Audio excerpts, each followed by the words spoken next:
and welcome to Let's Talk About, brought to you by the Business and IP Centre Northeast and the British Library. In this series, we want to showcase the people behind the Business and IP Centre Northeast, which includes our expert in residence, library staff, our BIPC locals, as well as featuring local businesses who have benefited from using our services. Hello and welcome. I'm so excited to be joined by such fantastic panelists today. We're going to be talking about rural business and all things rural enterprise. So if you can introduce yourselves, your name, what you do, and what's brought you here today, that would be great. We'll start with you. Yeah, hi, my name is Rachel Williamson. I work for Advanced Northumberland on the Business Northumberland programme. My job is to support businesses in rural Northumberland with their digital marketing skills, social media, all those kinds of things. I'm here today to talk with these wonderful businesses, to talk about the relationship Business Northumberland's got with Laverock Law and Rural Design Centre Innovation Project with Steve at Rural Generator Services. Great, thank you so much. Lovely to see you. And Harvest, can you tell us a bit about yourself? So hi, I'm Harvest and I run Laverock Law, Cottages and Glamping with my husband Dave.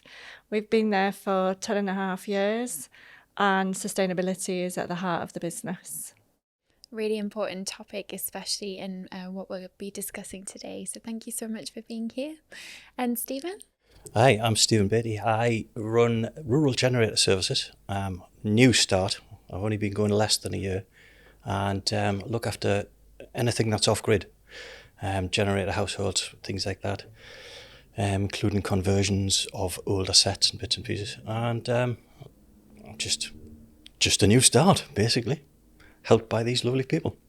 It's really important actually to have such a mix actually. You know, Harvest, you were saying you've been going for 10 years and then, you know, you've been running things and you're a new start as well. So it'd be interesting to compare and contrast your journeys actually.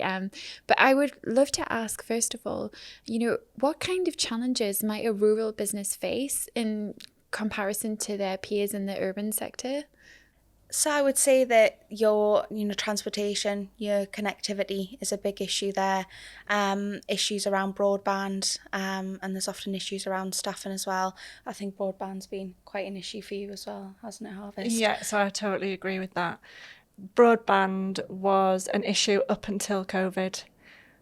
Once COVID hit, it became very clear that we had to really do something about this because everything was on Zoom. We had to have Zoom meetings. And the children were homeschooling, so it was like a massive juggling act of we could only have one person on at the same time. So we worked with the rural innovation people and they have helped, and now we have really good rural broadband, which has made huge difference. Now we have that connectivity. You really realise when you don't have that connectivity how important it is, and especially to the guests as well, because everyone's changed since the pandemic. They've changed the way they do things. You have to book things. They like to be in touch with their family a lot more, and that's become really, really clear. Absolutely. Yeah, agreed.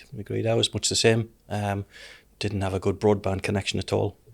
And due to COVID, everything went pear-shaped, obviously. And during that time, we managed to get a really good wireless broadband, basically. So it's worked great for me as well. And infrastructure in general, so things like water, electricity, all those things. I mean, you mentioned generators before. What's that like in your businesses? For me, I live off-grid. What inspired me to do the generators was a lobbying film I got involved with. Hopefully we'll put the link in the end of the podcast, but the lobbying film was to basically make people aware of how much business and people rely on electricity supplies. So I found out there's over 350 people in Northumberland National Park alone that has no electric. They're all off-grid and they can't get anybody to service the generators. So I thought, well, I'll take up the tools again and try and help these people. So yeah, electricity, big infrastructure that is missing for any rural business. So during Storm Arwen, we had no power for 6 days, and it became really clear how we all rely on electricity so much. So we've got a borehole that we put in during COVID because our water supply was not at all a secure water supply, because we relied on the farm, and if they forgot to switch it on, then we didn't have any water because we were at the very end of the row. And, so we didn't have any water and we didn't have any connectivity, but we do have a retro telephone line, which we've kept. And actually we became like this community hub for communication, so people knew what was going on. So we did get a generator to put, so that we could put the water supply back on just for a few hours, because we did still have guests.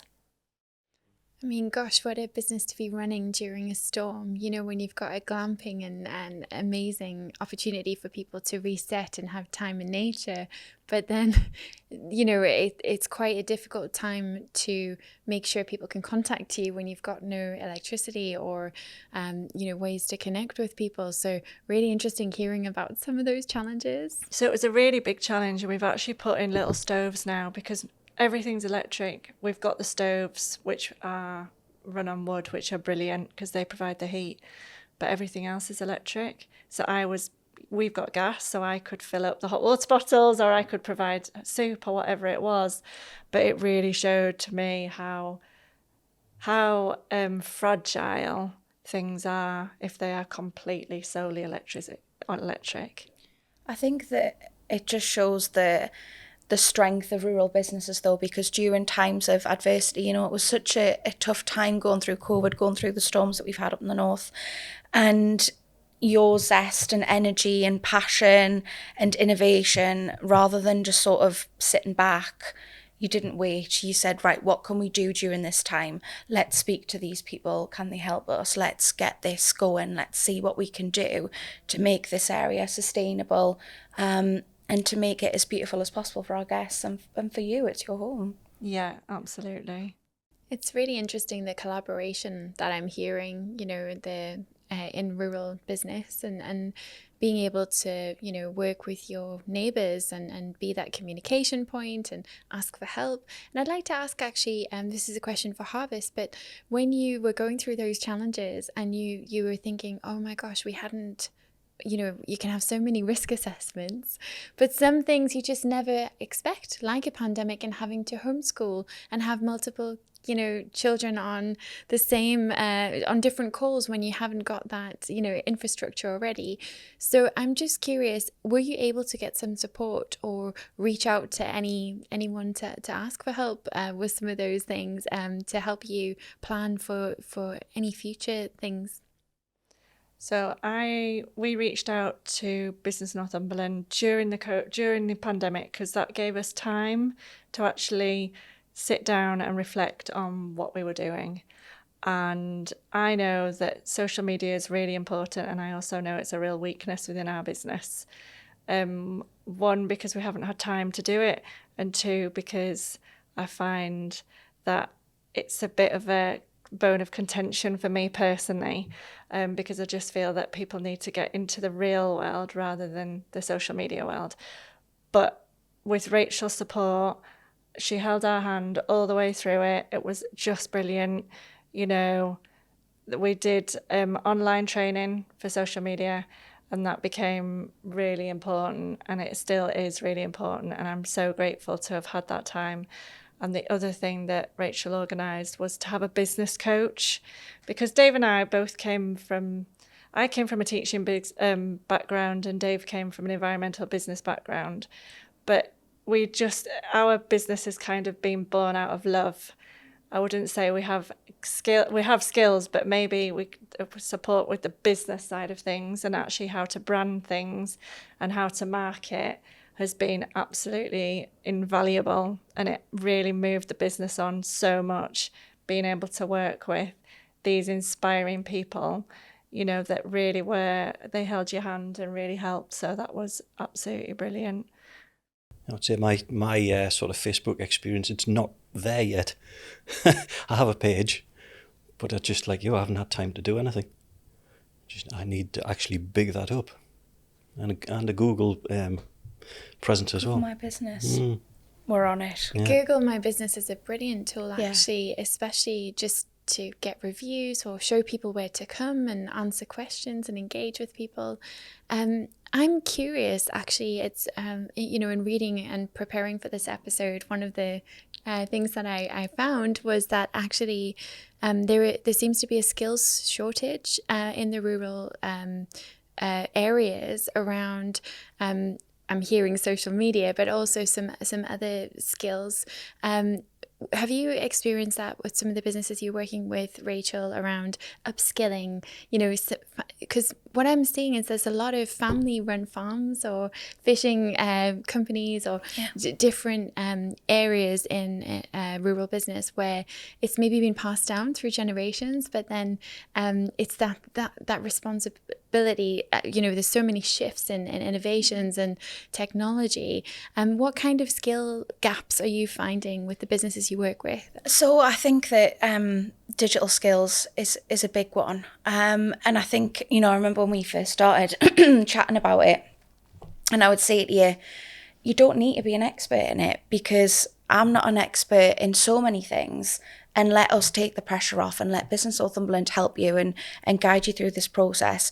And I think that when you're so busy with the business and you're doing the day-to-day, and that is your passion, then the social media should fit in with that. And it's about us, through Business Northumberland, through the support at Advanced Northumberland, saying, well, how can we make your life easier? And as well, I remember saying to you at the beginning of that journey, I hadn't operated online before. I was right there with everyone else. I would go on and have 30 people on a Microsoft Teams chat, and I'd be thinking, I haven't done this before. And you try and make it look as flawless as possible. And I think we got there by the end. But yeah, I think definitely it's empowering people. And I think the wonderful thing during COVID was that these rural businesses who overnight their business had become, you'd had to shut down or you'd had to pivot and do different things. You said, actually, what can we do during this time to take this forward? What can we do to upskill? Let's speak to Rachel. Let's look at digital support. Let's look at the business plan. Let's look at the marketing. Let's see what BIPC can do through Andy with all that design work that you did. So that was the other thing that we did. Laverock Cottages and Glamping didn't have a brand. We just used my sister's beautiful print, but through doing a different journey, I'd experienced putting a brand together, and I could see how important the logo was for the brand, and I didn't realise how many messages that you could give through a logo. And we reached out to the BIPC, and we got in touch with put in touch with Andy Ditchburn, and we worked together through the pandemic, through COVID, on the telephone to begin with, because we didn't have the broadband then, just through speakerphone and just putting things together. And it was absolutely brilliant, because it gave us that support that we needed in actually putting that together. And then how important a brand is to your business, because that's at the heart of the business, and all the messages have to be within that brand and give the same message. And that was really, really, really useful. I think it's really inspiring that you've had a business that's existed and been running for so long without certain things like a brand or logos, or, I think that speaks volumes about the power of reputation or the word of mouth, referrals. Well done, Harvest. That's tremendous achievements. And I'm so glad to hear some of your journey and the courage you've had to learn new skills, put yourself out of your comfort zone, and I'm sure that will make a massive difference going forward in the business as well. And also have given you the courage to get over some of the challenges during the pandemic, because you'd already started facing, lots of your own fears around content and things. So I love that. Thank you. Stephen, I'd love to ask you just about, some of your own challenges, or one of the things you mentioned is the broad customer base you've got. The people need generators, and there's a whole pool of people there that you can work with, and you've got skills to work with them. But did you do any research to tap into what their exact needs might be, how big the customer pool was? You know, did you have any thoughts about that at the beginning of how wide that network of clients might be? Not at all. No research. I just went in with my eyes shut, basically, and started to do the business just to help other off-grid people. And that's the idea. Just, right, I'll go and if somebody wants me, I'll go and sort it out for them. But then when I looked into how many people were actually off-grid, I went, right. And then you've got people who are on-grid who have a backup generator as well. So you're talking a lot of people rurally who you wouldn't have even thought about having a generator. And I think that was really highlighted during Storm Arwen. It was, yes. Because, you know, so many people rely on boreholes and their electric, the pumps. And also, you know, there's all sorts of things like the animals need looking after. Yes. Yep. No, I mean, Storm Arwen, actually, because my customer base were all off-grid anyway, everybody was fine. Do you know, they all had electric. There's nobody really in any panic to have a job done. And I think I got called out to one farm who had a backup generator, which he'd never touched. And he brought it out to do the borehole for the animals, and it didn't work. So he was in such a panic to get this thing fixed. I went straight out and fixed it for him, and that was that. So it highlighted a lot of things. Yeah, Definitely did. Your then collaboration with the Rural Design Centre programme through Jamie and working with that programme, it's sort of then brought around this research, and we kind of know that there's around 350 houses that are off-grid in Northumberland, and what that's also resulted in is that we know that there are actually businesses operating that are off-grid as well, and it starts that conversation piece, and I think that these conversations mean that we can start to make a change, and we can start amazing programs like what Steve's doing, where we can go out and help the community, and we can raise that awareness as well, because I had no idea, and it's just amazing to know that is present. Some of the research that was done with the RDC, there's actually I think it's about 3,000 properties in the England alone. That's not including Wales or Scotland. That's just England. So 3,000 properties in England, off-grid. That's quite a lot when you think about it. Yeah, it is when you think we're on our phones all the time. We just accept that that's a norm. Yeah. And a lot of these people are, I would say, in that rural area, they won't have a mobile phone signal, some places. It's such a different perspective when you say live in a city centre or an urban space where you're used to, you know, mobile connectivity all the time, to even think of not having that, because I can't imagine some of the challenges and struggles that some of the businesses go through. One of the things that I wanted to ask was actually about banking. So we talk a lot about financial inclusion, we talk a lot about sustainability and all kinds of different topics. But from a financial inclusion point of view, as well as your connectivity, you've got banks closing more and more all the time in rural communities, or, you know, where they maybe not getting the traffic or the traction or the footfall of customers coming in. So how is that impacting rural businesses? Are you seeing anything around that yourselves? Being rural anyway, my local bank, 3 local banks actually closed, and I have to do everything online. Just that's the way it is. But then I had to do online when I was at my previous job, because that's where the mobile phone signal, which was decent enough to do mobile banking. So it was quite difficult to do, really. So they're gone, but the challenge is being able to do the banking when you don't have the signal or the if the signal goes down, then there's no way. Our bank is actually the Cumberland Building Society, which is in Cumbria, because that's where we came from. And so people send cheques, I have to send them, but we do online banking. And Rachel, is that something you see at all, you know, with some of the service users who come to you? You know, are there the issues like that where you almost helping people, as you said, with Harvest, you know, holding people's hands and saying, well, you know, this, maybe we could do this, or let's tackle it together, you know, let's signpost you to this option or that option? Or yeah, definitely. I mean, we have seen some local branches close. And I think the wonderful thing is that in the rural areas that we've got, particularly in Wooler, there's a great connective hub there where Glendale Gateway Trust are always really keen and happy to help and say, right, what can we do around this? Let's come in and see us. And I think that's been a lovely element. We've seen kind of the banking transform for the businesses and be able to do that one-to-one support. And I think that's been really important, because during, you know, particularly the time period that we've been through, finances have been, you know, it's been a really concerning time. So to have that person there and to develop it for the rural community, for it to be that online or to have those connections in the community, I think is really important. Sure. I'm curious about the rising fuel crisis and things like that. How much is that, you know, a really massive concern in your work? For me, it's big, because I do a lot of travelling to quite remote places. So my fuel bills are now huge. And then you have to think about these people who get diesel for their generators. So they have 1,000 litre tank using red diesel. It was, I think, 50 pence a litre a year ago, maybe. Now it's up to maybe £1.04 a litre. So that's double the price to have a tank filled.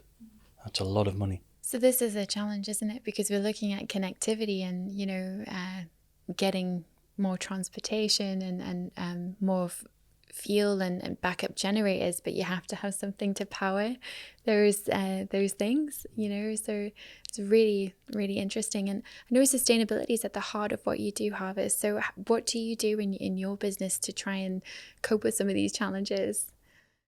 So we do have, for the heating and the water heating, we do have a biomass boiler.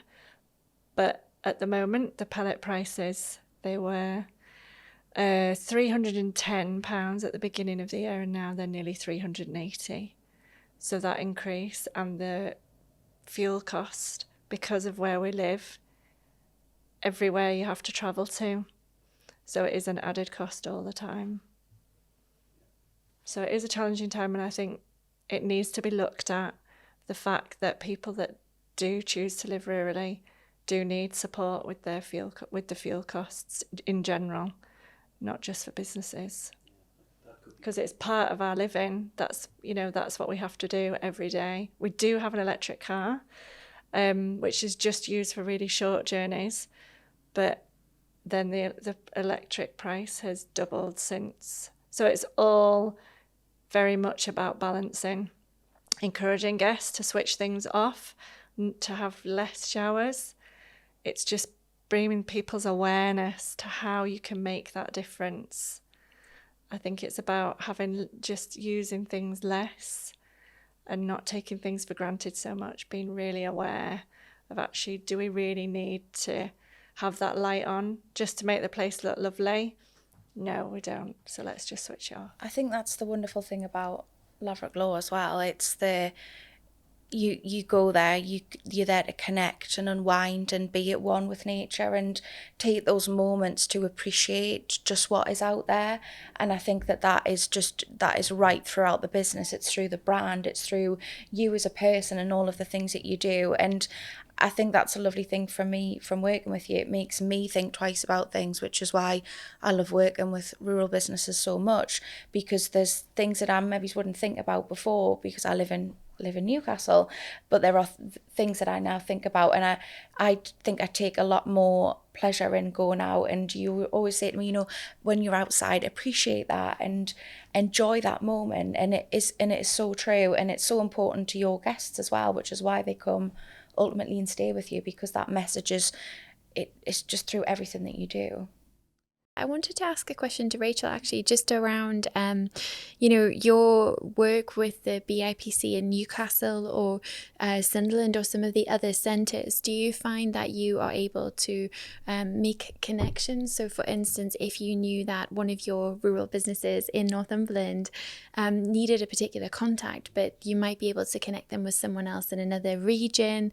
I mean, what's the relationship like? How does it work in your day-to-day? I think it's fantastic. I think especially during COVID, we all came together because the businesses are the priority.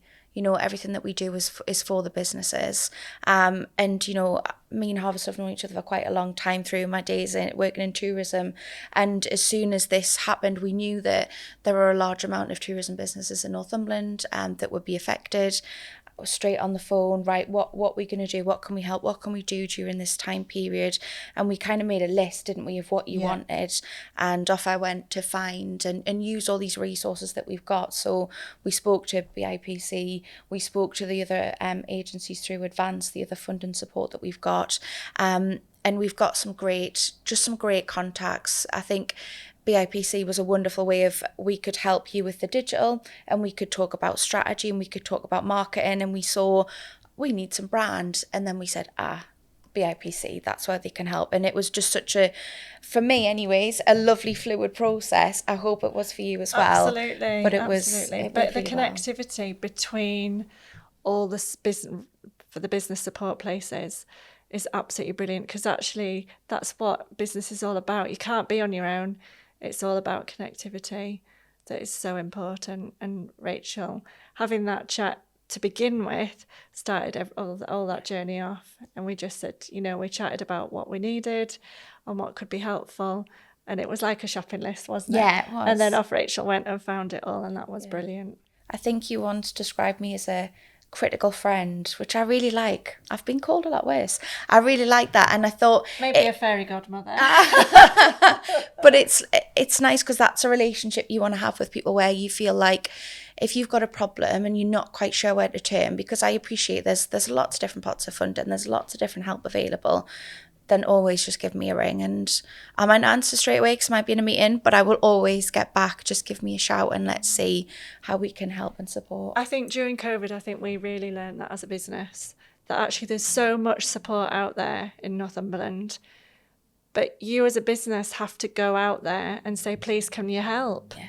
And don't be afraid to ask for help, because actually help is really, it was brilliant. That really started a journey, that please can we help conversation started the journey off, and it was, it's just led us from strength to strength, really. And as we say up here, shy Ben's getting out. Absolutely. So, Yeah, I'm just starting on that journey, so me and you need to talk. Me and you are going to talk after this, definitely. definitely. We need to talk. I was going to say, because that was one of my questions, is what kind of help have you had, or have you looked out for, or do you need? And that's the interesting part, I think, of hearing Harvest's story of, the help over the years and over a series of time, and the lessons you've discovered about your business and yourself. But actually for you, Stephen, just the opportunities to get help with market research, or, developing a brand, or your target audience, or, how you can do things in a different way, whether it was a Facebook tutorial, if you wanted to do that, or if it's more about exactly who you can help and how you can support them. Yeah. I mean, like I say, I'm just starting this journey, so there's lots of things I probably need, but I don't even know yet.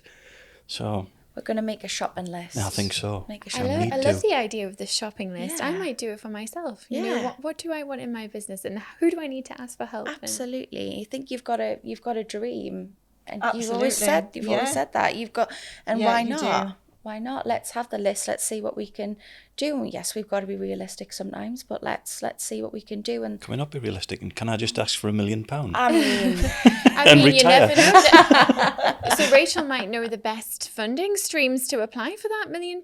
You never know. There's a lot of support for rural business if you know where to look. I might know the numbers on the lottery. That'd be quite handy. Not quite there yet. So one of the things that I'm hearing really strongly is, yes, when you are in a rural space and there is sometimes a lack of connectivity, especially through transport or infrastructure with the internet, things like that, there's definitely that need to reach out to your community more and ask for help. And also what you were saying, Rachel, about, being able to know what you need help with and get that support. And I'm just thinking, for so many people who say might be working in the fishing industry, or, with timber, or, on a farm, as you said there, Stephen, you're not necessarily going to be able to just go on your laptop, because you've got to have the time to do that and to check the emails and the internet connection that day to do that. So sometimes the reality is you've got to do your day-to-day tasks to make sure that things are running. So if you're on a farm, you've got to feed your animals and, you know, all these different things.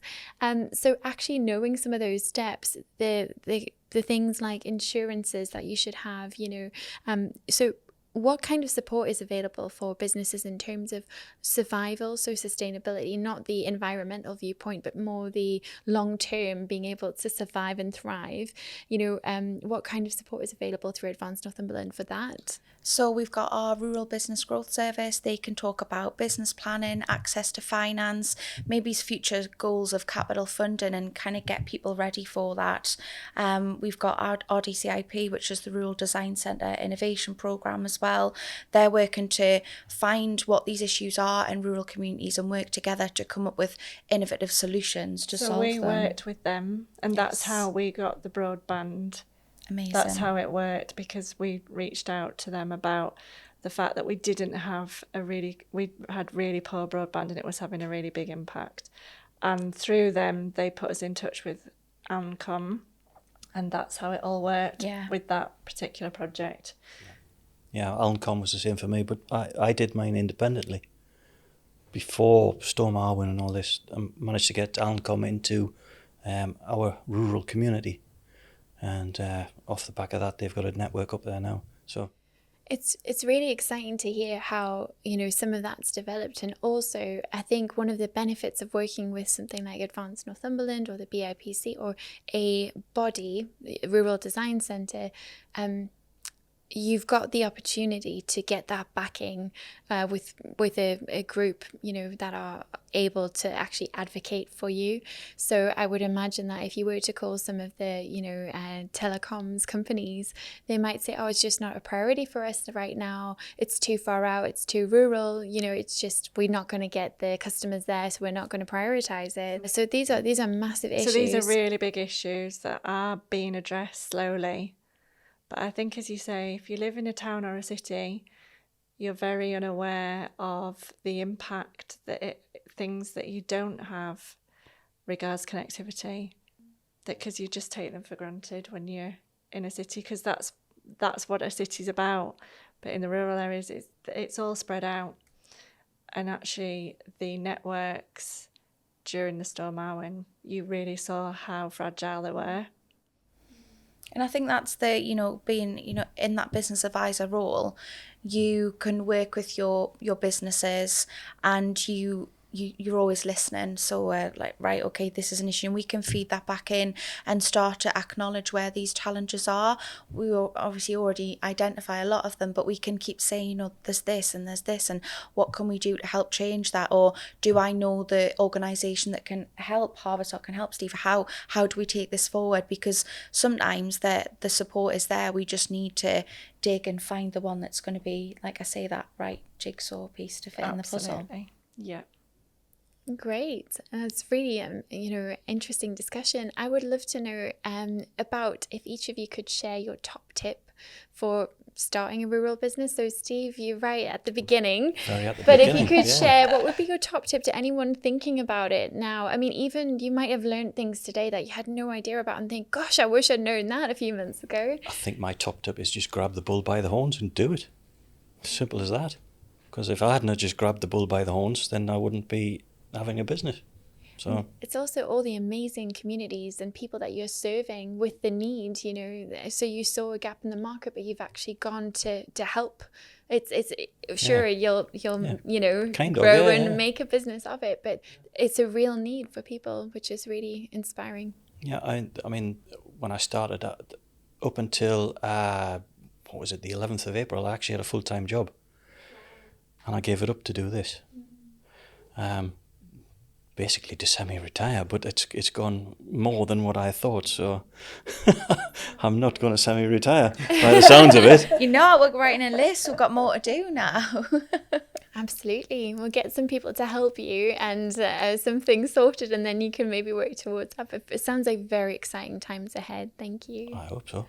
Yeah. And what about you, Harvest? What would your top tip be to anyone in rural business, starting up or trying to survive, or what would you say? I would say that whatever you do, you have to love doing what you do. There's a lovely quote, I think it's Bob Marley: love the life you live and live the life you love. And I think that's really, really important. But also it's about getting that balance, because it's when you're running a business and balancing family and life and running a business, it's getting that balance between knowing the boundaries of, it's very much about making sure you have time for recharge for yourself too, because it can be really quite consuming. Absolutely. Okay, great. And what about you, Rachel? You give tips every day, but what would your top tips be? I would say that, your passion and energy is at the core of everything you do. And never forget that. But when you're starting out and maybe you're not sure where to turn, find yourself a critical friend who you can have a chat with and just say that this is what I need. Can you help me? Because that's why we're here. Whether it's Business Northumberland, the other programmes at Advanced Northumberland, BIPC, give us a ring and let's see how we can help, because we want to make this as easy but as fun and enjoyable for you as possible, because that's why you've started this journey. Perfect. Thank you so much. Well, thanks so much for coming in today. I've really enjoyed chatting with you and can't wait to learn more about your journeys. Thank you. Thank you. We hope you've enjoyed today's episode. Discover a BIPC local near you, situated in the heart of your local library, or find us online. This podcast series has been brought to you by the Business and IP Centre Northeast and the British Library, produced by Flamingo Heights Studio, and I've been your host, Ashleigh King. To help the show grow, subscribe and leave a rating wherever you're listening.